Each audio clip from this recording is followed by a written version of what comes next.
que halló Abraham, nuestro padre, según la carne, porque si Abraham fue justificado por las obras, tiene de qué gloriarse, pero no para con Dios.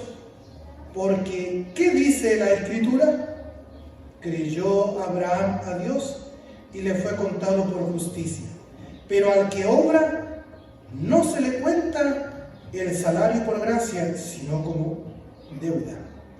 Mas al que no obra, sino cree en aquel que justifica al impío, su fe le es contada por justicia. Como también David habla de la bienaventuranza del hombre a quien Dios atribuye justicia sin obras, diciendo: bienaventurados aquellos cuyas iniquidades son perdonadas y cuyos pecados son cubiertos. Bienaventurado el varón a quien el Señor no inculpa de pecado. ¿Es pues esta bienaventuranza solamente para los de la circuncisión o también para los de la incircuncisión? Porque decimos que a Abraham le fue contada la fe por justicia. ¿Cómo le fue contada? Estando en la circuncisión o en la incircuncisión. No en la circuncisión, sino en la incircuncisión, y recibió la circuncisión como señal, como sello de la justicia, de la fe que tuvo estando aún incircunciso, para que fuese padre de todos los creyentes no circuncidados, a fin de que también a ellos les sea contada por justicia, y padre de la circuncisión para los que no solamente son de la circuncisión, sino que también siguen las pisadas de la fe que tuvo nuestro padre Abraham antes de ser circuncidado. Hasta ahí. Dios nos dé la gracia. Una vez que el apóstol Pablo le quita toda, como decimos nosotros, le quita el piso y los argumentos a todos, a judíos, a griegos, a moralistas y en realidad a toda la humanidad, y viene y sigue insistiendo con el pueblo judío, porque hay una cosa: el pueblo judío tenía un concepto muy errado tocante a la justificación de su padre Abraham. ¿Qué pasa? Ellos estaban muy convencidos, ellos estaban creídos que el patriarca Abraham había sido justificado por las obras. Dice que el padre Abraham no tenía pecado alguno, ¿ya? Que él había sido justificado por sus obras y su fidelidad y su obra había sido contada por justicia. Y lo mismo pasaba con Isaac y con Jacob. Entonces, muy contrario a lo que dice la palabra del Señor. Y el Señor le dice a los que le dicen: nosotros no somos hijos de fornicación, el Señor Jesucristo le dice: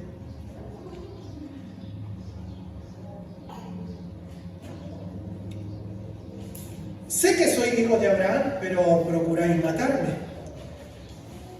En cuanto a la carne solamente, si fuerais hijos de Abraham, las obras de Abraham haríais. Yo les voy a decir de quién son hijos ustedes. Ojo, no lo dice ningún apóstol, sino que lo dice el mismo Señor Jesucristo. Vosotros sois hijos de vuestro padre, el diablo, y las obras de él queréis hacer. Entonces, en el mundo hay dos grupos de hijos. Están los hijos de Dios y están los hijos del diablo. No lo digo yo, lo dice la misma palabra del Señor. El Señor Jesucristo le está diciendo: vosotros sois hijos de vuestro padre el diablo. El diablo también tiene hijos. Dios tiene hijos, el diablo también tiene hijos. Hoy, por gracia y misericordia de Dios, usted y yo somos hijos de Dios. Amén. Aunque no esté muy convencido, pero usted es hijo de Dios. Si creyó en el Señor Jesucristo como su único y personal Salvador y Señor, cree en la justificación del pecador por la fe sola, aparte de las obras, cree en el Señor Jesucristo que vino a morir en la cruz del Calvario, pagó por usted en el altar de la cruz, murió por sus pecados, murió conforme a las Escrituras y resucitó conforme a las Escrituras, y hoy está a la diestra de Dios el Padre intercediendo por usted y por mí, como lo dice la carta a los Hebreos. Usted es salvo. ¿Quién lo dice? ¿El pastor? No, porque si yo le diera mi palabra,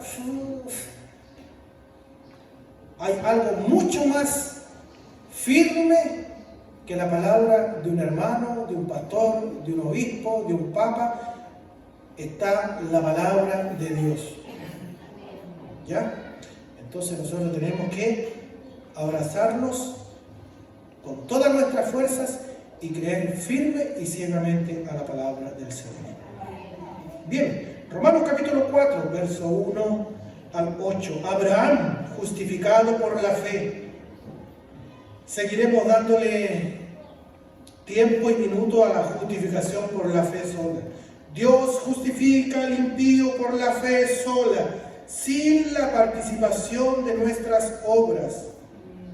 ¿Qué es lo que dice la palabra del Señor aquí en Romanos 4, 5? Mas al que no obra, sino cree en aquel que justifica al impío, su fe le es contada por justicia. ¿Quién justifica al impío? ¿Quién justifica al pecador?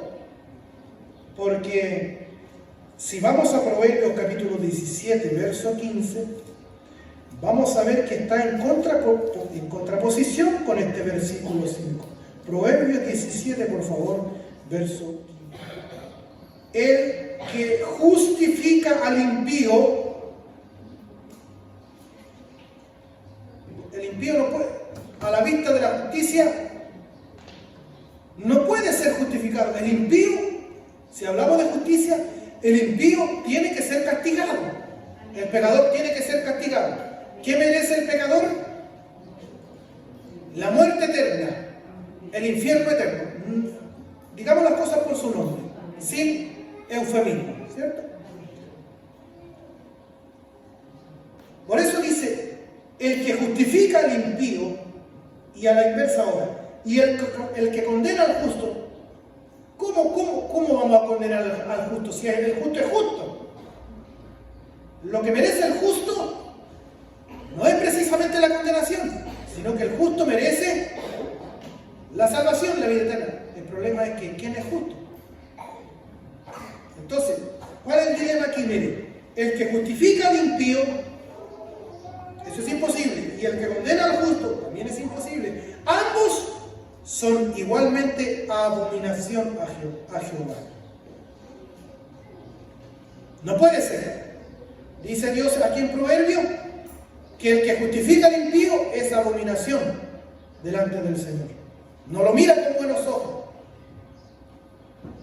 Este verso de Proverbio está dentro de un término legal. Imaginémonos nosotros una sala de un tribunal, ¿ya? Que un juez vio la noticia, no sé si fue anoche, en la mañana, de este hombre que iba soplado en su moto, parece que iba con unas copas de más, iba soplado en su moto y atropelló a un abuelito que andaba en bicicleta de 80 y tantos años, le quitó la vida al abuelito. Se calcula que el motociclista iba en estado de ebriedad, se dio a la fuga. Y miren, por la ley Emilia, ojo los conductores. Si usted atropella a una persona, ni Dios lo quiere, pero lo estoy poniendo en un caso muy extremo. Si usted atropella a una persona, lo peor que puede hacer es huir del sitio del suceso y no prestarle auxilio. ¿Sabe por qué? Porque por la ley Emilia, aunque usted no haya bebido ni una gota, por la ley Emilia, por el hecho de huir y no prestarle auxilio a la víctima del atropello, Con la ley Emilia, a usted, la ley presume que usted estaba en estado de ebriedad. Esa es la gracia de la ley Emilia. Aunque usted no haya habido ni una gota lúcido, pero por el hecho de darse a la fuga, hay una presunción legal que al juez lo autoriza para perseguirlo a usted, para sentenciarlo. El fiscal persigue, el juez dicta sentencia con la base de la ley Emilia, que usted huyó. La ley le mandata al juez que tiene que presumir de que usted estaba en estado de ebriedad. ¿Qué diríamos nosotros si mañana entra control de detención? Hay fulano que mató al abuelito que andaba haciendo deporte en su bicicleta, el viejito 80 y tantos años, y pasó el regalón con la moto, ebrio. Mañana pasa control de detención y el juez diga 60 días de investigación. Luego viene la audiencia, control de detención, luego viene el juicio y en la audiencia de las pruebas ya y sentencia, que diga el juez: yo soy un juez bueno, por lo tanto lo voy a dejar libre a este angelito. ¿Qué diría usted si fuera familiar del abuelito? ¿Qué bueno este juez? ¿Qué diría usted? ¿Mal juez? ¿Pésimo juez? Porque el delincuente merece ser juzgado, merece la pena, merece ser castigado. Por eso que dice aquí Proverbios 17:15, que el que justifica al impío. ¿Cómo el impío se va a justificar? Y hay una persona con su investidura de juez que lo va a justificar a ese delincuente. No lo puede hacer. Y si lo justifica, dice Dios en su palabra que eso es abominación. Abominación, le duele el estómago al Señor. Le abomina, le repugna a ese juez que justifica al impío. El impío lo que menos merece es ser justificado, ¿cierto? Pues bien, vamos ahora a Romanos 4:5. Dice: mas al que no obra, sino cree en aquel que justifica al impío. ¿Se da cuenta que está la misma frase? En Proverbio me dice que Dios abomina al juez que justifica al impío. Pero aquí vemos a Dios mismo justificando al impío. ¿Qué pasa entonces? ¿Cómo entendemos esto? Por un lado me dice el Señor que Él abomina al que justifica al impío, y por otro lado estamos aprendiendo aquí en Romanos 4:5 de que el Señor es el que justifica al impío. ¿Cómo hacemos concordar estos dos versículos? ¿Cómo lo hacemos concordar? La Biblia no se contradice, ¿cierto? ¿O la Biblia se contradice? La Biblia no se contradice. Lo que pasa es que nosotros somos malos estudiantes y somos dejados para estudiar. Entonces, la Biblia se interpreta a sí misma. La Biblia se interpreta sola. Los pasajes oscuros de la Biblia tenemos que interpretarlos a la luz de los pasajes claros. Y si hay algo que no lo entiende usted, siga orando, siga estudiando, siga escudriñando, siga viniendo a la iglesia, siga poniendo atención a la palabra del Señor como lo está haciendo esta noche, ¿cierto? Y se le va a ir quedando grabadito, se le va a ir quedando grabadito. Esto es igual que un alumno en la universidad, ¿cierto? El alumno habilosito que toma nota, que destaca con lápiz rojo, que va sacando fotitos, que va tomando atención, va avanzando. El que está ahí un poco desprevenido, así, un poco relajado, así, es lo mismo, así no va a entender mucho, pero así tampoco va a afirmar sus verdades. ¿Ya? ¿Qué pasa? La Biblia se interpreta a sí misma. Esa es una máxima que tenemos que olvidarla nunca nosotros. No podemos traer algo extra bíblico para interpretar la palabra del Señor. La Biblia se interpreta a sí misma. Todo lo que concierne a las doctrinas de la gracia, a las doctrinas del Evangelio, doctrina de justificación. Todo eso está claramente expuesto en la palabra del Señor. No se preocupe usted si no descifra todas las profecías de Daniel que están muy concatenadas con el libro de Apocalipsis. No podemos leer el libro de Apocalipsis si no tenemos abierto el libro de Daniel también. Si Dios le da mayor luz a usted, gloria a Dios. Pero lo que sí o sí hay que saber, el Evangelio. Tenemos que tener claro las doctrinas de la gracia, las doctrinas del Evangelio, porque ahí está el núcleo, lo que debemos de saber tocante a nuestra salvación. Hay cosas ocultas en la Biblia que usted nunca las va a entender de este lado de la eternidad, ni yo tampoco. Deuteronomio 29, 29. ¿Ya? ¿Qué dice Deuteronomio 29, 29? Las cosas secretas pertenecen a nuestro Dios.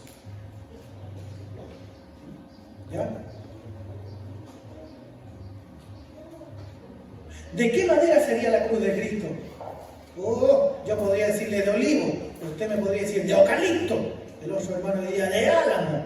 Ah, pero es que en Israel no hay álamo. Oh, sería una conversación estéril. ¿Y qué beneficio nos traería a nosotros? Dígame usted. Ninguno. ¿Existieron dinosaurios? Veámosla, busquemos la Biblia. Un desafío. ¿Qué pasa con los ovnis? La Biblia no es para eso. No es para satisfacer nuestras curiosidades, sino que la palabra del Señor es especialmente para tener claro cómo fuimos salvos nosotros, cómo nos aferramos de la fe, cómo nos aferramos de la salvación, cómo vino la salvación para nosotros y cómo tenemos que seguir perseverando en esta salvación. Deuteronomio 29, 29. Esa es una máxima que nunca se le tiene que olvidar a usted. Nunca usted acepte cuando venga su familiar que no es convertido, no cree en el Señor, diga, pero respóndeme esto. Y usted se pone nervioso y dice, espérate, si mi pastor me dijo que no se ponga nervioso, mire, hágala callar a usted, mire, yo no te voy a satisfacer todas esas preguntas, porque la pregunta más grande no está dentro de ese paquete de preguntas que me estás haciendo tú. La pregunta más grande es, ¿cómo el pecador enfrentará la ira o la justicia de Dios en el día final? Si el Señor viniera por ti esta noche, ¿estás a cuenta con Él? Esas son las preguntas que valen. Entonces usted lo deja callado y lo lleva donde hay que llevarlo. ¿Dónde? Al Evangelio. Y como usted ya está prestando atención, va a tener que, y va a ser capaz de llevarlo a predicar. Entonces Deuteronomio 29, 29 dice, las cosas secretas pertenecen a Jehová nuestro Dios. ¿Ve? Ahí están las cosas que solamente Él maneja. ¿De dónde sacó Caín su esposa? ¿Cierto? ¿De dónde sacó Caín su esposa? Bueno, esas cosas Dios solamente las sabe. Y los gigantes que vivieron aquí, ¿cómo se llaman? Los Nefilim. ¿Qué pasa con los gigantes? Las cosas secretas pertenecen a Jehová nuestro Dios. Mas las reveladas son para nosotros. El Evangelio está claramente revelado en la Sagrada Escritura. Las reveladas son para nosotros, hermano. ¿Y para quién más? Para nuestros hijos. Para siempre. Para que cumplamos todas las palabras de esta ley. Entonces pasa lo mismo con Éxodo 34, verso 5, dice, y Jehová descendió en la nube, en la Chequina, y estuvo allí con él, con Moisés, proclamando el nombre de Jehová. Y pasando Jehová por delante de él, proclamó, Jehová, Jehová, fuerte, misericordioso y piadoso, tardo para la ira. Y miren las características de arriba, de los primeros versos, y vamos a ver las características de Dios más abajo. Y vamos a ver que hay una evidente contradicción de un Dios bueno y parece que abajo se convierte en un Dios malo. Mire, Estoy en Éxodo 34, 6. Jehová, Jehová, fuerte, misericordioso y piadoso. Oh, qué bueno este Dios. Tardo para la ira. Oh, mejor todavía. Y grande en misericordia. Ese Dios queremos. Grande en misericordia y verdad. Que guarda misericordia a millares, a miles. Que es maravilloso nuestro Dios. Que guarda misericordia a millares. Que perdona la iniquidad. Tenemos un Dios perdonador. Perdona la rebelión y el pecado. Y aquí comienza a voltearse la tortilla. Y que de ningún modo tendrá por inocente al malvado. Ah, ¿qué pasó con Dios? Y que de ningún modo tendrá por inocente al culpable o al malvado. ¿Era culpable usted? Era malvado, es lo mismo que decir malvado y pecador. Dice aquí mi Biblia, y espero que la Biblia suya diga también lo mismo, que de ningún modo tendrá por inocente al malvado. ¿Era malvado usted? ¿Somos pecadores? Somos pecadores. De ningún modo nuestro Dios tendrá por inocente al malvado. Si nosotros somos malvados, si nosotros somos pecadores, dice que de ninguna manera, de ningún modo nos tendrá por inocente a nosotros. ¿Qué más? Que visita la maldad de los padres sobre los hijos y sobre los hijos de los hijos hasta la tercera y cuarta generación. Verso 8. Entonces Moisés, apresurándose, bajó la cabeza hacia el suelo y adoró. ¿Qué hacemos con este pasaje aparentemente contradictorio? Porque arriba dice que es un Dios perdonador, misericordioso, tardo para la ira, grande en misericordia, que perdona, y abajo dice que de ningún modo tendrá por inocente al culpable o al malvado. ¿Qué pasa entonces? ¿Hay una contradicción? Hay una contradicción aparente solamente. Porque para poder conciliar este pasaje y como tantos otros, tenemos que meter al medio a la persona de nuestro Señor y Salvador Jesucristo, y meter al medio la cruz de Cristo. ¿Ya? De ningún modo tendrá por inocente al malvado o culpable. ¿Por qué? Porque Dios no es un juez que no va a castigar el pecado, porque el pecado tiene que ser pagado, tiene que ser castigado. La paga del pecado es la muerte. Porque si decimos que un Dios justo que diga yo soy tan bueno y justo, yo te voy a liberar a ti, te voy a perdonar, ándate para la casa tranquilo, total yo soy un Dios bueno,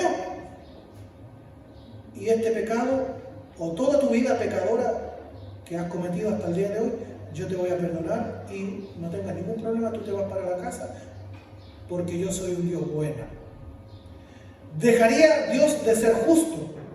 Ese es el problema, ese es el dilema. Si Dios hiciera así con nosotros, con el pecador, Dios dejaría de ser un Dios justo, ¿cierto? Porque un juez justo es aquel que reparte justicia a todo ser. ¿Qué es la justicia? Darle a cada quien lo que se merece. Entonces, Martín Lutero entendía que la justicia de Dios era darle a cada quien lo que merecía. Por eso Martín Lutero se pasaba casi todo el día confesándose, dormía en el suelo, comía pan duro, tomaba poca agua, se laceraba, dormía en silicio, porque no podía calmar su conciencia, porque él con sus obras quería agradar en parte a Dios, acercarse a la justicia de Dios. Mire la ignorancia del hombre. Porque él entendía que la justicia de Dios era darle a cada quien lo que se merecía. Hasta que entiende que la justicia de Dios tiene un ingrediente adicional, misterioso, que es una justicia perdonadora. Porque no era como entendía Lutero. Lutero era estudiante de Derecho, entonces tenía aquí entre ceja y ceja la justicia. ¿Ah? ¿Cómo lleno la justicia de Dios? Se trataba de hacer cosas para agradar a Dios, para llenar la justicia de Dios. Hasta que entiende de que la justicia que se trata la palabra del Señor en Romanos no es darle a cada quien lo que merece, sino que más bien es la justicia que es de Dios. Esa justicia que es de Él la provee al pecador, la acerca al pecador a través de Cristo, a través de la cruz, y se la trae como una provisión, como un regalo para el pecador. Se nos imputa, se nos acredita esa justicia que es de Dios. Por eso quedan de inmediato excluidas las obras que podamos tener todos nosotros. Por eso cuando usted escuche frases como por ejemplo, oiga, tiene que luchar por su salvación, tiene que ganarse la salvación, esa frase no ha lugar. Esa frase no ha lugar, están mal hechas, no son bíblicas, no están de acuerdo con la teología que estamos estudiando, porque la salvación no se gana, la salvación no se obtiene, la salvación no se merece, no se trabaja por la salvación. ¿Está de acuerdo conmigo en todo lo que estoy diciendo? Sí, así lo dice la palabra del Señor. La salvación es un regalo de Dios, es por gracia, por medio de la fe. Si usted nació de nuevo, el Señor lo perdonó, lo lavó con su preciosa sangre, usted creyó en el Señor Jesucristo como su único y personal Salvador y Señor, ha recibido la salvación y la vida eterna, usted ya tiene la vida eterna. Nada de lo que haga le va a agregar, ¿qué le va a agregar un gramo más? ¿Le va a agregar un día más usted a la vida eterna? Si es vida eterna, ¿se da cuenta? ¿Qué es lo que tenemos que hacer nosotros ahora? Ahora que ya somos salvos, el que es salvo, ojo, el que es salvo, si usted todavía no es salvo, usted tiene que nacer de nuevo, venir a Cristo en arrepentimiento y fe. Yo no soy el autorizado para decir, este es salvo, este no, este sí, este no, este sí, este no. Yo no soy el autorizado, no tengo derecho a hacer eso. Usted sabrá si es nueva criatura ya, si tiene el testimonio de salvación o todavía no está a cuenta con el Señor. Eso es un asunto personal de cada creyente. Ojo, no miren al pastor como un chamán, como que yo voy a orar por usted, ya recibiste la salvación. No. Yo, las principales tareas mías son dos, hermanos. Yo no me pierdo en eso. Eso lo dice Hechos de los Apóstoles. Léalo, tarea para casa. ¿Cuáles son las tareas, las labores principales del pastor? Es orar y predicar. Orar y predicar. Y después de aquí que predique, vuelvo a tener que estudiar la palabra para el próximo domingo. Y durante la semana, ¿qué tengo que hacer? Ir a la playa, ir a jugar al baby, ir a cazar, ir a pescar. No. Yo tengo que orar y predicar, orar y predicar, orar y predicar. Esas son las dos pegas principales mías. Pero ¿cómo hacemos concordar esta aparente contradicción? Tenemos que poner al medio la cruz de Cristo. Y allí todos estos versículos nos van a calzar a nosotros. ¿Qué pasa? Que Martín Lutero pensaba que él tenía que llenar la justicia de Dios. No, era al revés. Es que la justicia que es de Dios, Dios la estaba proveyendo a nosotros a través de la persona del Señor Jesucristo. Y de esa manera el que se apropia de la justicia de Dios es justificado solamente por la fe en el Señor Jesucristo. Dios justifica a todo el que cree sin distinción. Acá en Romanos capítulo 4, Abraham es usado como una ilustración por Pablo para demostrar que el hombre puede llegar a ser justo delante de Dios únicamente por fe en respuesta a su gracia y nunca por obras. Ahora, ¿por qué Pablo usa a Abraham como ejemplo?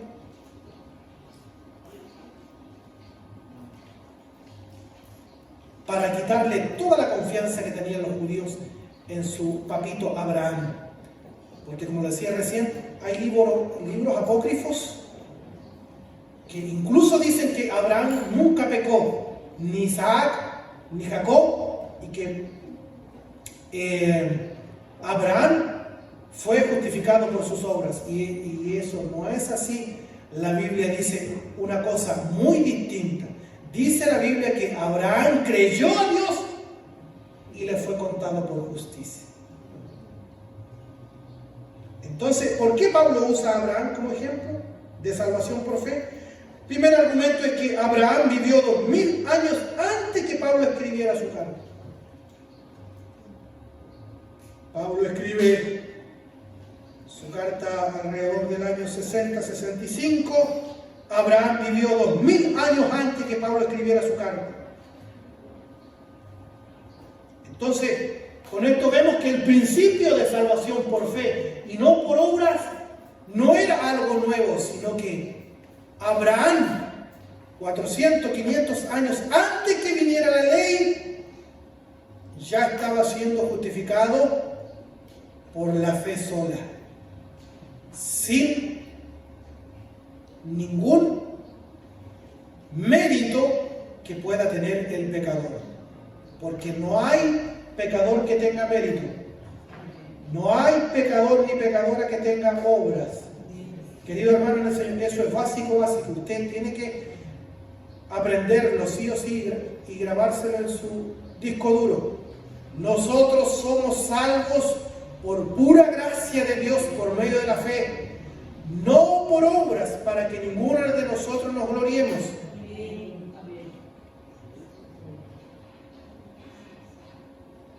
La salvación no le ha costado nada a usted. La salvación no nos ha costado nada a nosotros.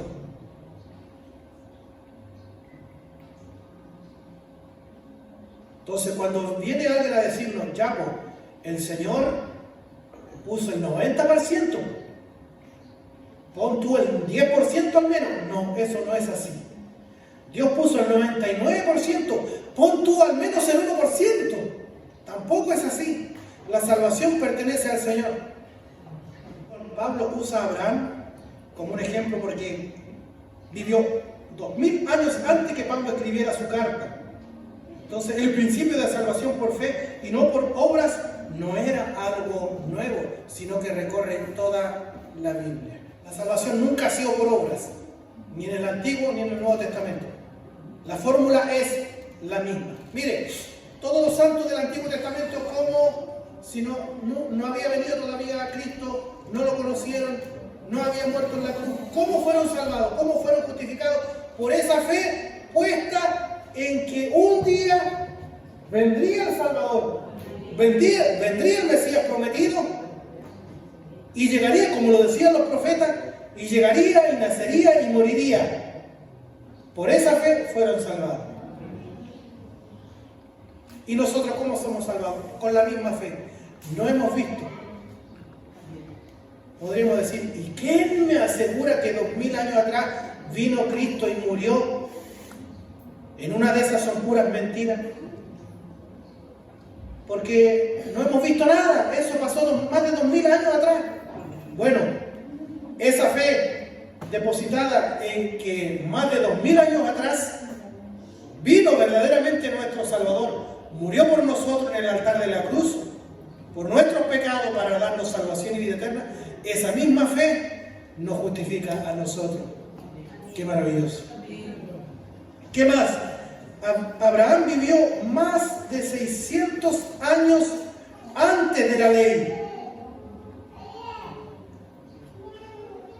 La ley vino 600 años después. Y obviamente Abraham no pudo haberse justificado por la ley porque vivió 600 años antes que existiera la ley. ¿Cómo fue justificado Abraham entonces? No por obedecer la ley, porque cuando fue justificado no existía la ley todavía.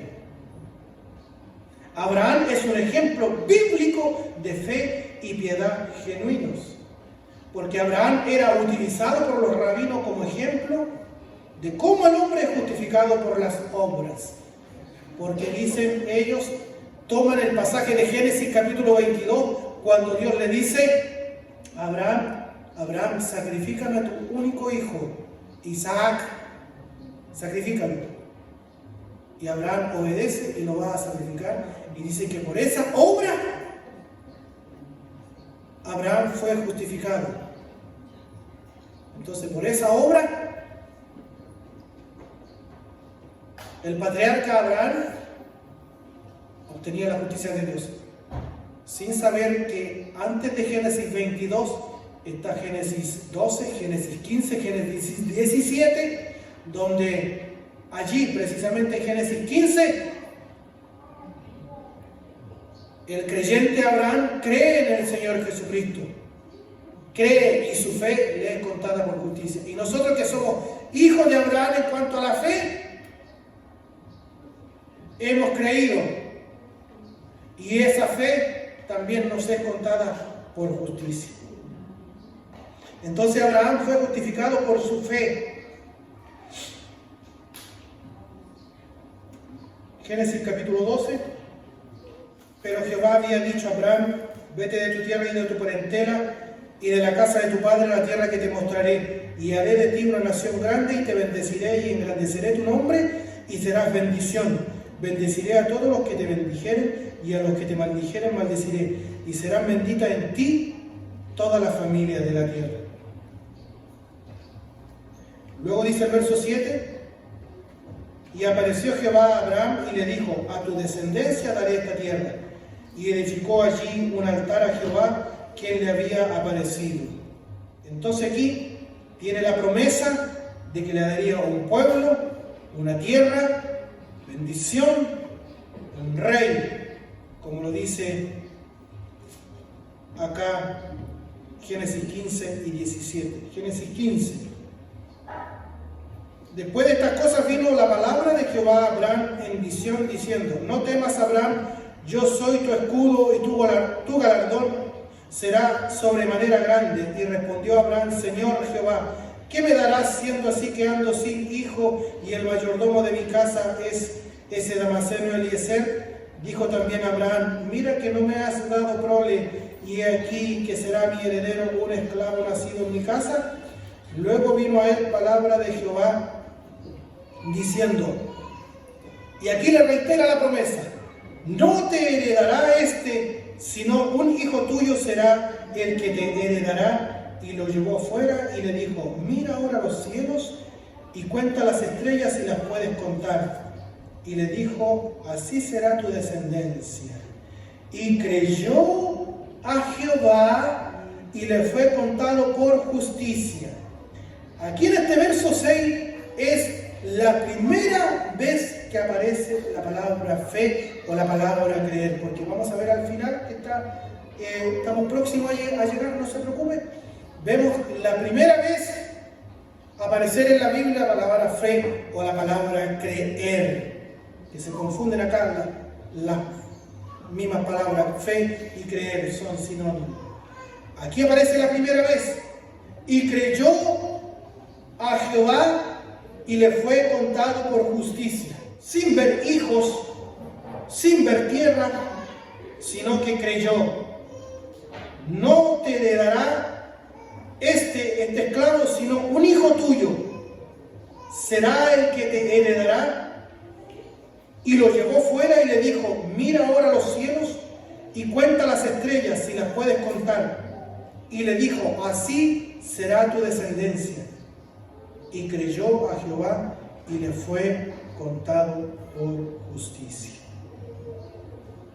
Y Génesis 17, Dios confirma la promesa nuevamente y la amplía mucho más, porque le habla de un rey ¿Qué dice Génesis 17? Verso 6. Verso 5. Y no te llamarás más tu nombre Abraham, sino será tu nombre Abraham, porque te he puesto por padre de muchedumbre de gente, y te multiplicaré en gran manera, y haré de ti naciones, y reyes saldrán de ti. Ya le amplía la promesa. Ya no le dice solamente que le daría un hijo, sino que le dice que serían muchas naciones bendecidas, y dice, reyes saldrán de ti. ¿Qué más?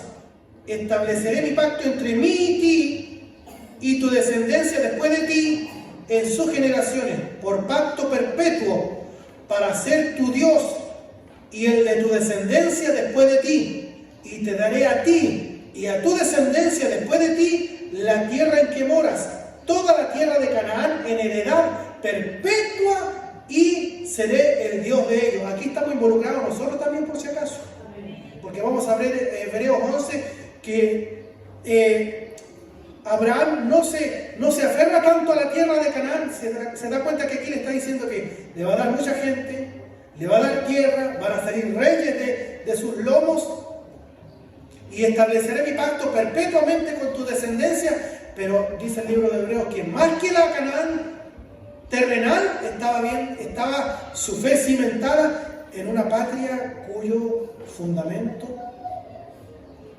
y cuyo arquitecto y constructor es Dios.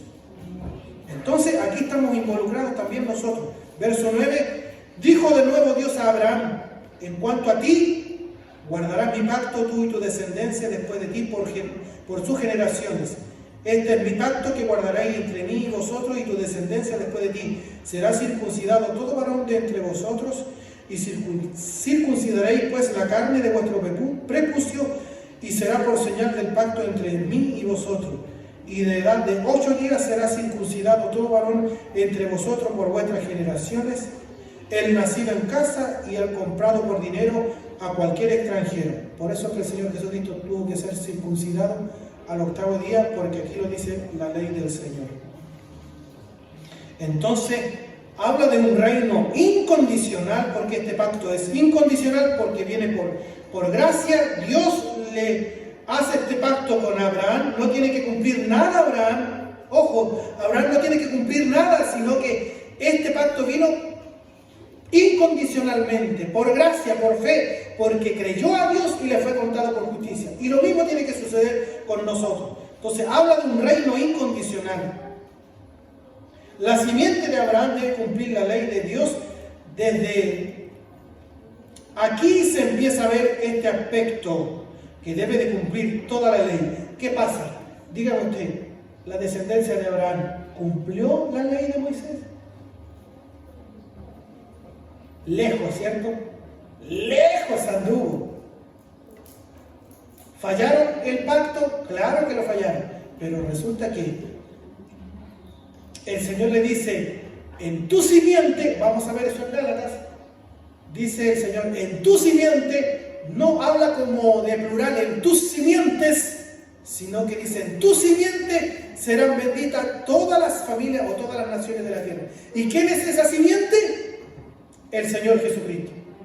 Y es precisamente el Señor Jesucristo quien cumple todos estos requisitos, todas estas condiciones de la ley de Dios. De edad de 8 días será circuncidado todo varón de entre vosotros por vuestras generaciones, el nacido en casa y el comprado por dinero, a cualquier extranjero que no fuere de tu linaje. Debe ser circuncidado el nacido en tu casa y el comprado por tu dinero. Y estará mi pacto entre vuestra carne por pacto perpetuo.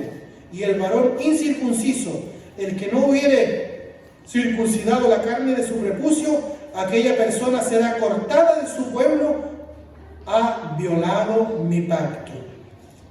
Vamos ahora a lo que dice el Nuevo Testamento. Gálatas capítulo 3. Así Abraham creyó a Dios y le fue contado por justicia. ¿Cómo creyó? Solamente por su fe. Estoy diciendo algo redundante, un pleonasmo eso, creyó solamente por fe. Fe es creer. Sabed por tanto que los que son de fe, ¿es de fe usted? Mire lo que dice la palabra del Señor. Y la palabra es la autoridad máxima de toda regla y conducta cristiana. No hay nada más sobre la palabra en esta iglesia. Ella es la regla máxima. Ella es la autoridad máxima. La palabra del Señor. Eso es lo que se entiende por sola escritura. Y si la escritura dice, sabed por tanto que los que son de fe, yo soy de fe, usted es de fe, estos son hijos de Abraham. Entonces usted y yo somos hijos de Abraham. Y la escritura, previendo que Dios había de justificar por fe a los gentiles, ahí está usted, ahí estoy yo, ¿ve? La escritura, previendo que Dios iba de justificar, o mejor dicho, había de justificar por la fe a los gentiles, dio de antemano la buena nueva. ¿Qué significa la palabra buena nueva? ¿Qué significa la frase buena nueva? Evangelio. Dio de antemano la buena nueva a Abraham diciendo, en ti serán benditas todas las naciones, de modo que los de la fe son bendecidos con el creyente Abraham. Porque todos los que dependen de las obras de la ley están bajo maldición. Si alguien quiere ser justificado por las obras de la ley, ya sea ley mosaica, sea cual ley que quiera traer usted para ser justificado, están bajo maldición. Pues escrito está, maldito todo aquel que no permaneciere en todas las cosas escritas en el libro de la ley para hacerlas. Y que por la ley ninguno se justifica para con Dios es evidente, porque el justo por la fe vivirá. Y la ley no es de fe, sino que dice, el que hiciere estas cosas vivirá por ellas. Cristo nos redimió de la maldición de la ley, hecho por nosotros maldición, porque está escrito, maldito todo el que es colgado en un madero. Entendamos bien este versículo. Cristo nos redimió. ¿Qué significa la palabra redimir? Remisión. Nos compra, da un precio por nosotros.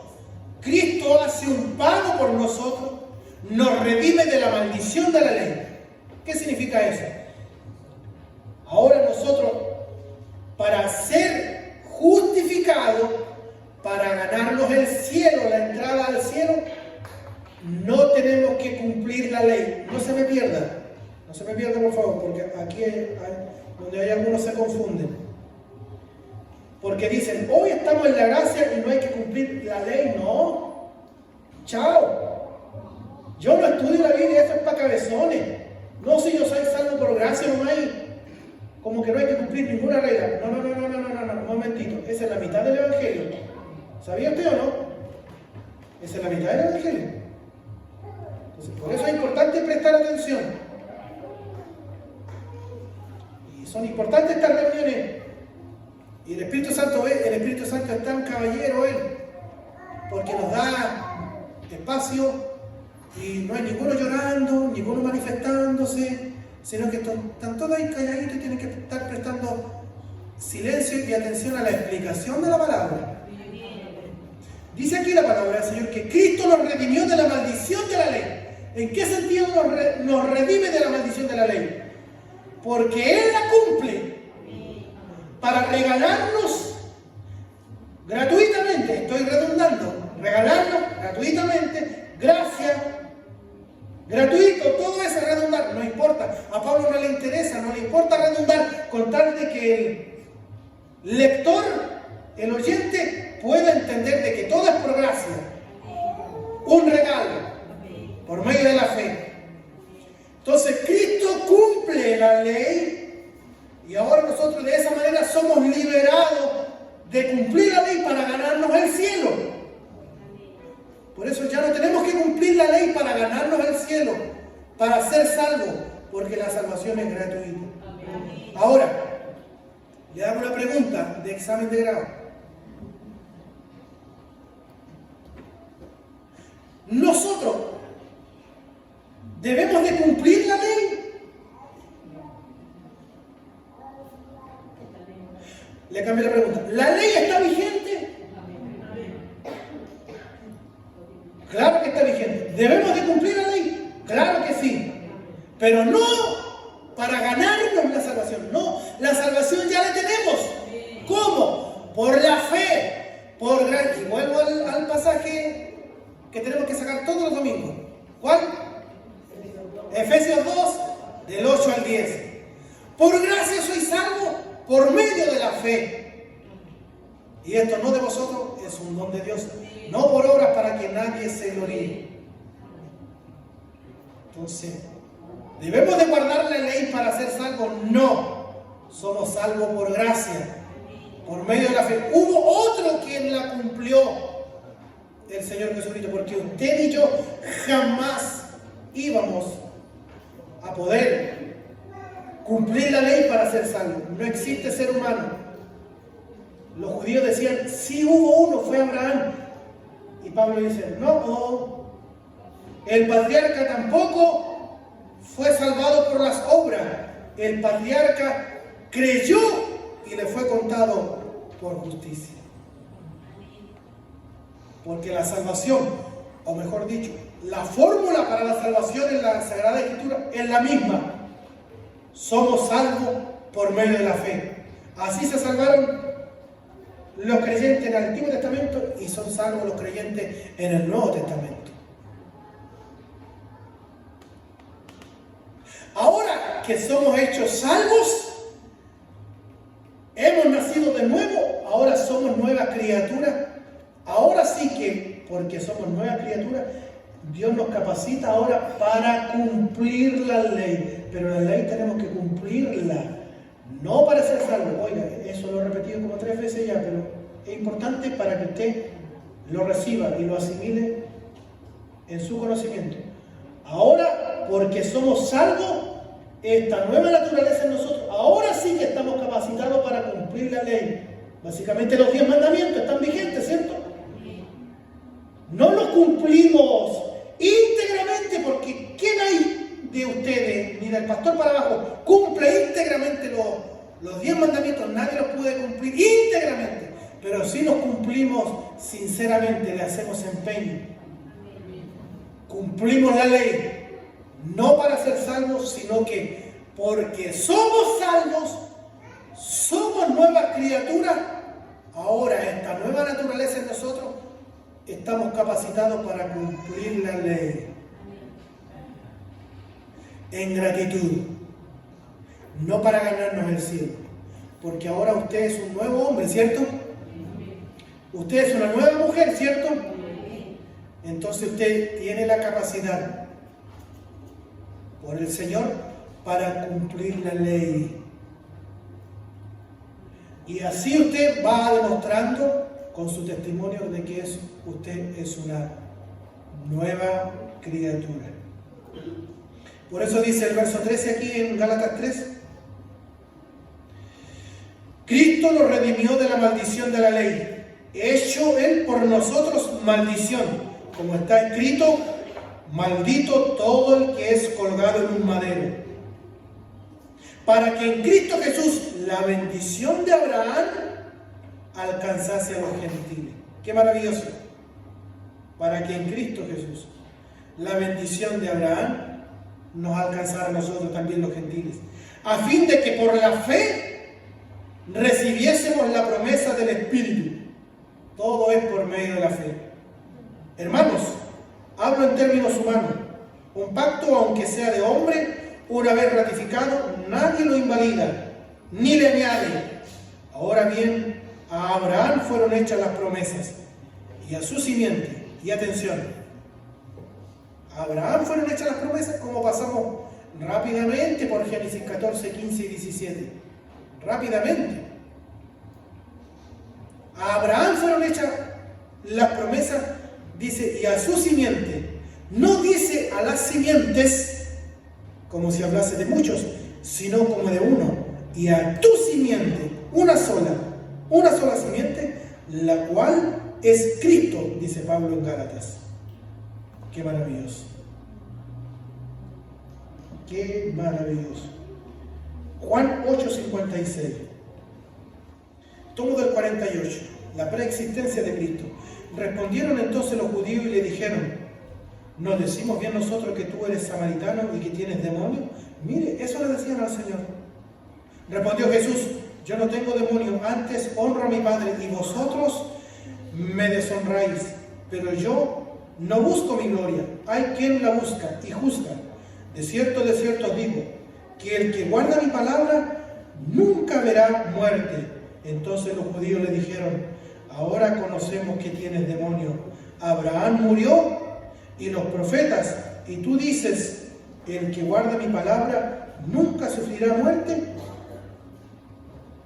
Porque ellos decían: Abraham fue recto, guardó la palabra y murió igual. Y el Señor decía: el que guarda mi palabra nunca morirá. ¿Eres tú acaso mayor que nuestro padre Abraham, el cual murió? Y los profetas murieron, le dicen. ¿Quién te haces a ti mismo? Respondió Jesús: si yo me glorifico a mí mismo, mi gloria nada es. Mi Padre es el que me glorifica, el que vosotros decís que es vuestro Dios. Pero vosotros no le conocéis, mas yo le conozco.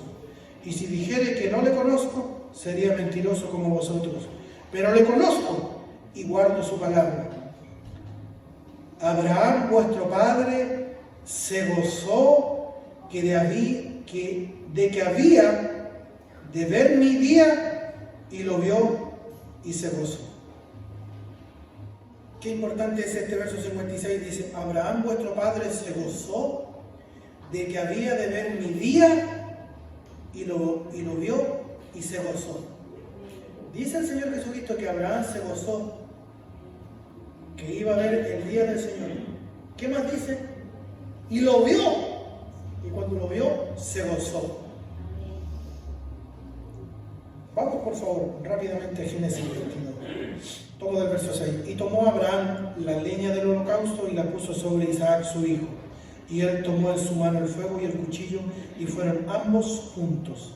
Entonces habló Isaac a Abraham su padre y dijo: Padre mío.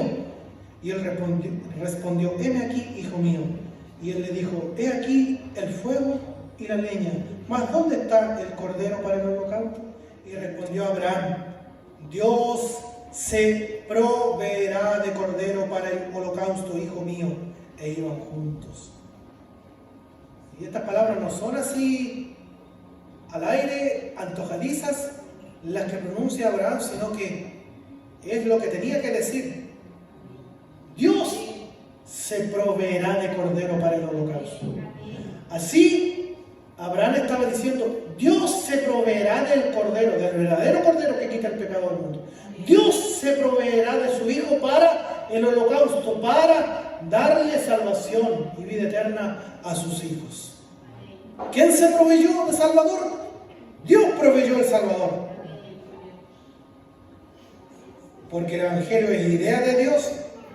El Evangelio, como dice Romanos 1, es idea de Dios, viene del cielo.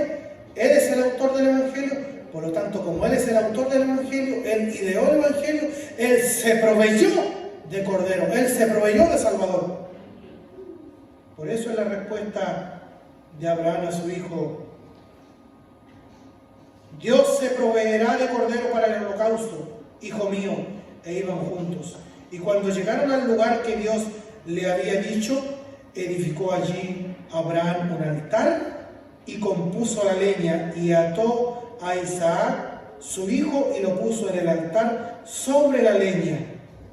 Y extendió a Abraham su mano y tomó el cuchillo para degollar a su hijo. ¿Se da cuenta que el muchacho no tiene ninguna reacción? ¿No forcejea con su padre?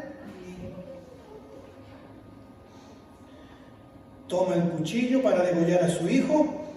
Entonces el ángel de Jehová, ¿quién es el ángel de Jehová en el Antiguo Testamento? Cristo el Señor.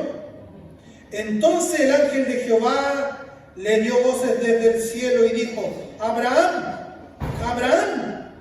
Y él respondió: heme aquí. Y dijo: no extiendas tu mano sobre el muchacho, ni le hagas nada, porque ya conozco que temes a Dios, por cuanto no me rehusaste a tu hijo, tu único. Entonces alzó Abraham sus ojos y miró, y he aquí a sus espaldas, y aquí ve a Cristo por la fe. Aquí ve el día de Cristo, ve por la fe a Cristo y se gozó. Por esa fe fue justificado el creyente Abraham. ¿Qué pasa? Levanta su cabeza, dice el verso 13, alzó Abraham sus ojos y miró, y he aquí a sus espaldas un carnero trabado en un zarzal por su cuerno. Y fue Abraham y tomó el carnero y lo ofreció en holocausto en lugar de su hijo. Eso es la cruz. ¿Quién merecía la cruz? ¿Quién merecía el descargo de la ira? Lo merecíamos nosotros. Sin embargo, Abraham por la fe está viendo el día de Cristo, está viendo la cruz de Cristo, ve y toma al carnero y lo toma y lo pone, saca a su hijo del altar y pone al carnero. ¿Se da cuenta que hay un cambio? ¿Se da cuenta que hay una sustitución? Pues bien, por la fe Abraham estaba mirando la cruz de Cristo. Eso mismo que sucede con Isaac, sucedió con usted y sucedió conmigo. ¿Quién merecía el descargo de la ira? Lo merecía yo, lo merecía usted. ¿Dios se guarda la ira? No se guarda la ira. ¿Sobre quién la descarga? Sobre su Hijo Jesucristo. Y provee la cruz también la justicia. Hay un intercambio. Cristo es nuestro sustituto. En la cruz se junta y se besa la justicia de Dios, la ira de Dios, la misericordia y el amor de Dios. Todo en un mismo hecho. Todo sucede allí. El descargo de la ira de Dios, la paga del pecado,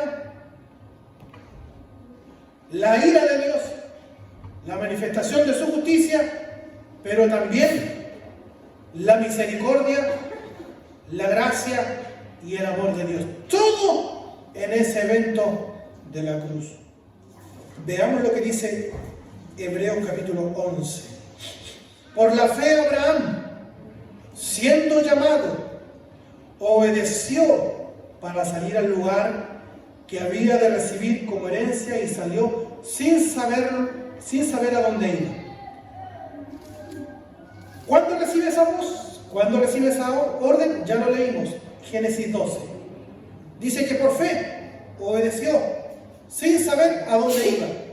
Por la fe Abraham, siendo llamado, obedeció para salir al lugar que había de recibir como herencia y salió sin saber a dónde iba. Por la fe habitó como extranjero en la tierra prometida, como en tierra ajena, morando en tiendas con Isaac y Jacob, coherederos de la misma promesa, porque esperaba la ciudad que tiene fundamento, cuyo arquitecto y constructor es Dios. No esperaba solamente o tan solo la Canaán terrenal. Por la fe también la misma Sara, siendo estéril, recibió fuerza para concebir y dio a luz aún fuera del tiempo de la edad, porque creyó que era fiel quien lo había prometido. Por lo cual también de uno y ese ya casi muerto salieron como las estrellas del cielo en multitud y como la arena innumerable que está a la orilla del mar. Conforme a la fe murieron todos estos sin haber recibido lo prometido, sino que mirándolo de lejos y creyéndolo y saludándolo y confesando que eran extranjeros y peregrinos sobre la tierra. Porque lo que esto dicen claramente dan a entender que buscan una patria, pues si hubieran estado pensando en aquella de donde salieron, ciertamente tenían tiempo de volver, pero anhelaban una mejor, esto es celestial, por lo cual Dios no se avergüenza de llamarse Dios de ellos, porque les ha preparado una ciudad. Por la fe Abraham, cuando fue probado, ofreció a Isaac, y el que había recibido las promesas ofrecía su unigénito, habiéndosele dicho: en Isaac te será llamada descendencia, pensando que Dios es poderoso para levantar aún de entre los muertos, de donde en sentido figurado también le volvió a recibir. Entonces Abraham tuvo una fe, no en algo etéreo, no en algo que está en la nebulosa, sino que en algo muy concreto, en que Dios es poderoso para levantar incluso a su Hijo, al hombre, desde la sepultura. Volvamos a Romanos capítulo 4, por favor. La fe nuestra no puede ser una fe muerta, porque todo el mundo tiene fe, ¿cierto? Tómate este remedio, le tengo mucha fe yo, ¿cierto? Usted va encuestando por aquí, ¿tiene fe en Dios? Sí, yo creo en Dios. Yo creo en Dios. Todo el mundo parece que cree en Dios. Bueno, la gente tiene mucha fe. Y por lo visto, parece que dentro del pueblo cristiano también quizás puede haber un gran abanico de fe. Nuestra fe tiene que tener esos tres ingredientes. Leamos primero Romanos 4. Romanos 4:1. ¿Qué pues diremos? ¿Que halló Abraham, nuestro padre, según la carne? Esta frase, según la carne, puede ser humanamente o depositando su confianza en las obras de la ley. Porque si Abraham fue justificado por las obras, tiene de qué gloriarse, pero no para con Dios. Porque ¿qué dice la Escritura? ¿Qué dice la Escritura? No dice qué dijo la Escritura como tiempo pasado, sino dice ¿qué dice la Escritura? Porque la palabra del Señor es eterna, es actual. ¿Qué dice la Escritura? Creyó Abraham a Dios y le fue contado por justicia. ¿Dónde dice eso? Génesis 15. Creyó Abraham a Dios y le fue contado por justicia. Pero al que obra, no se le cuenta el salario como gracia, sino como una deuda. Mas al que no obra, sino cree en aquel que justifica al impío, su fe le es contada por justicia. Ahora saltemos al verso 18, por favor. Él, o sea Abraham, creyó en esperanza contra esperanza para llegar a ser padre de mucha gente, conforme a lo que se le había dicho. Así será tu descendencia, y no se debilitó en la fe al considerar su cuerpo que estaba ya como muerto, siendo de casi de 100 años, o la esterilidad de la matriz de Sara. Tampoco dudó por incredulidad de la promesa de Dios, sino que se fortaleció en fe, dando gloria a Dios, plenamente convencido de que era también poderoso para hacer todo lo que había prometido, por lo cual también su fe le fue contada por justicia. Y aquí entramos a la historia de usted y yo. ¿Por qué hablamos tanto de Abraham? Por esto. Porque aquí entramos todos nosotros a esta historia. Y las mismas reglas que corrieron para Abraham, corren para nosotros. ¿Qué dice el verso 22? Por lo cual, también su fe le fue contada por justicia, y no solamente con respecto a él se escribió que le fue contada, sino también con respecto a nosotros, a quienes ha de ser contada. Esto es, a los que creemos en el que levantó de los muertos a Jesús, Señor nuestro, el cual fue entregado por nuestras transgresiones y resucitado para nuestra justificación. Estos son los ingredientes que tiene que tener nuestra fe. Noticia o la noticia. ¿Cuál es la noticia? Porque si yo le digo, Jesús fue un hombre muy bueno, Él fue muy justo, Él tuvo amor para muchos, multiplicó los panes, multiplicó los peces, dio vista a los ciegos, sanó de muchas enfermedades, resucitó a los muertos, por lo tanto tenemos que creer en el Señor Jesucristo. ¿Estoy apuntando bien ahí? ¿O o estoy un poco alejado del Evangelio?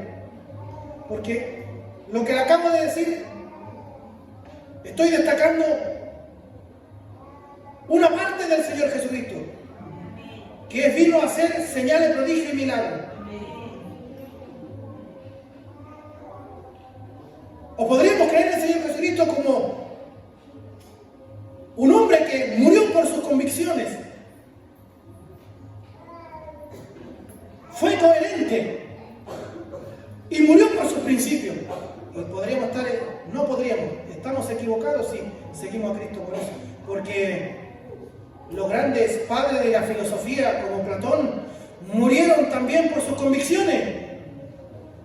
Y sus seguidores los miran como mártir, entonces estaríamos mirando a Cristo como mártir nosotros. Entonces esa fe no nos sirve. ¿Cuál es la noticia que debemos de recibir nosotros? Y tiene que llegar a nuestra vida esa información. Precisamente lo dice aquí los últimos versículos de Romanos 4, si usted mantiene abierta su Biblia todavía. Verso 23. Y présteme atención, por favor, porque esta es la noticia que ha llegado a nosotros. Estos ingredientes tienen que tener nuestra fe salvadora. No es una fe intelectual. No, yo tengo fe porque un día el Señor me quitó lo bueno para el copete. No. Una fe mucho más profunda.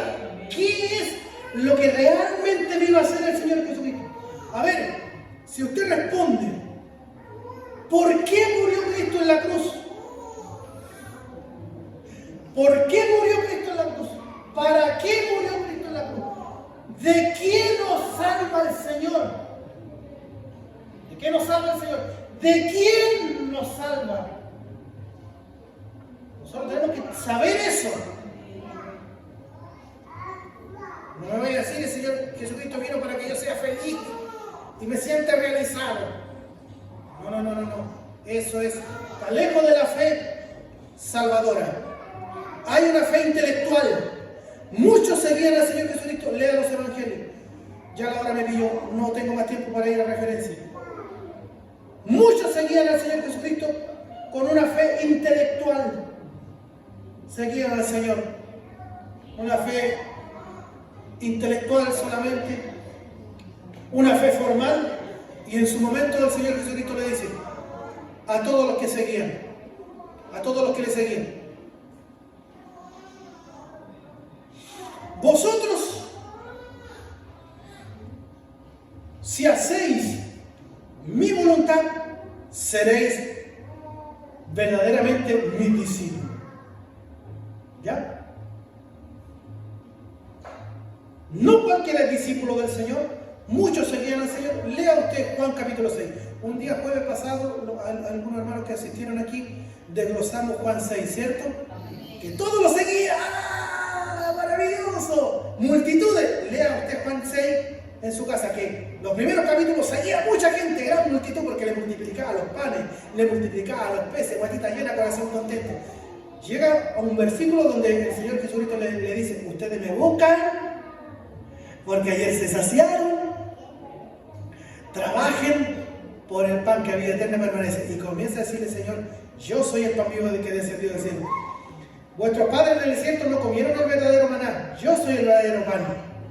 Y el que de mí comiere vivirá eternamente. Y la gente se ofendió. Se ofendió con el Señor y ya no lo seguían. Porque la verdad ofende. La fe tiene que tener una noticia, un contenido. ¿Y cuál es el contenido? Este.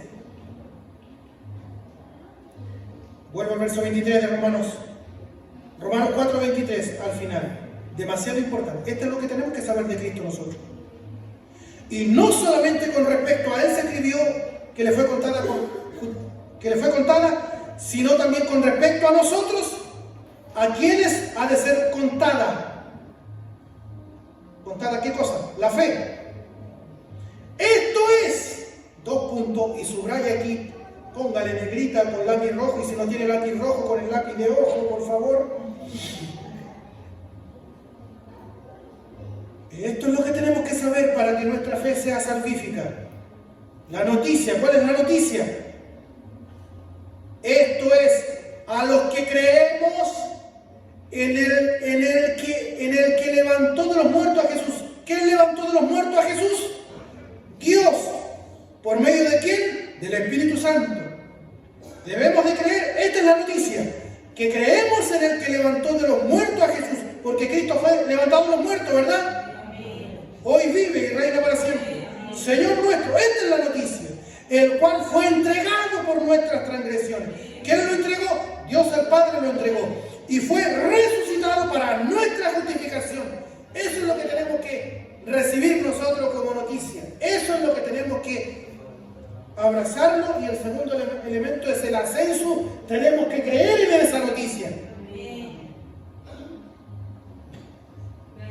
¿Cuál es la noticia? Que Dios el Padre nos regala a su Hijo Jesucristo, muere en la cruz, lo levanta de los muertos, fue entregado por nuestras transgresiones y resucitado para nuestra justificación.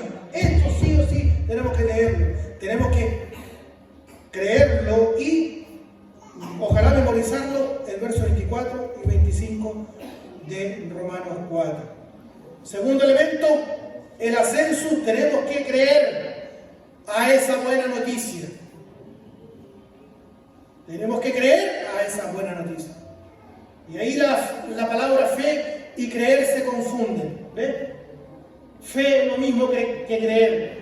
Y en tercer y último lugar, la fiducia, la confianza. Yo confío en que el Señor Jesucristo murió por mí en la cruz del Calvario, que murió por mis pecados. Me aferro de esa fe de que ahora tengo salvación y vida eterna.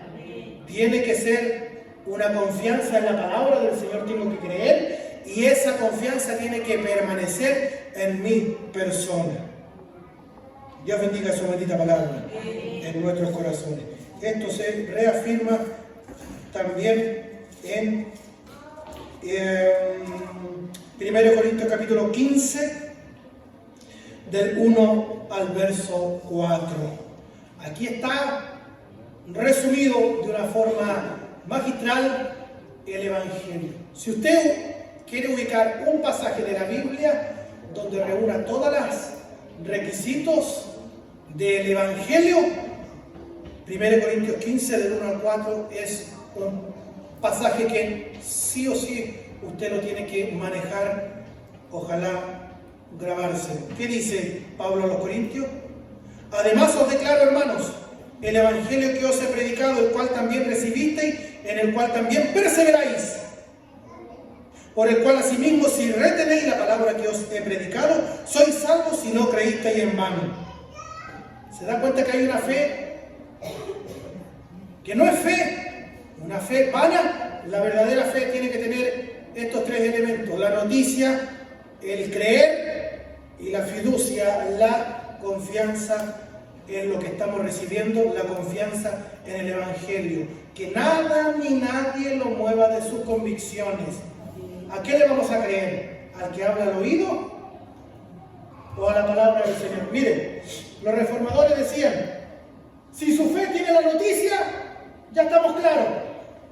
Si tiene el ascenso, el creer, con esos dos requisitos, ya usted recién está postulando para demonio.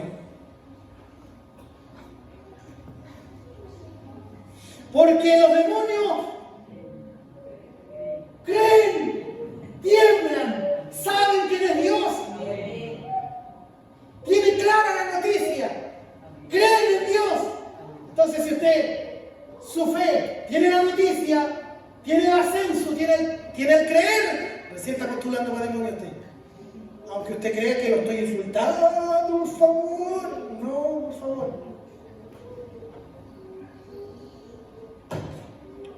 Usted tiene que tener la confianza, tanto cristiano que deposita su confianza en su persona y a llegar al día final. Oiga, hermano, si usted tiene salvación y vida eterna, no depende de usted, depende de la justicia de Dios. Es salvación, es vida eterna. Porque si deposita su confianza en su persona, usted está perdido. No, yo no deposito mi confianza en mi persona. Mi confianza está depositada en el que todo lo puede, en el Señor Jesucristo. Y ese es el secreto. Porque si usted va a depositar su confianza en usted, ¿cuánto le dura? Porque somos veletas nosotros, ¿no? Somos cambiantes, ¿cierto? ¿Es cambiante usted o no? Somos cambiantes. Entonces, ¿se imagina que dependiera de nosotros? Gracias a Dios que no depende de nosotros. Entonces, si usted tiene la noticia y el ascenso y se queda ahí nomás, recién está postulando para demonios. Los demonios creen y tiemblan. Nosotros tenemos que tener confianza en lo que estamos aprendiendo. ¿Qué dice? Porque primeramente os he enseñado lo que asimismo recibí, Pablo. ¿Qué recibió? Que Cristo murió por nuestros pecados, conforme a las Escrituras, fue sepultado y que resucitó al tercer día, conforme a las Escrituras. Dios bendiga su bendita palabra. Gracias, querido hermano del Señor. Demos glorias al Señor. Gloria a Dios.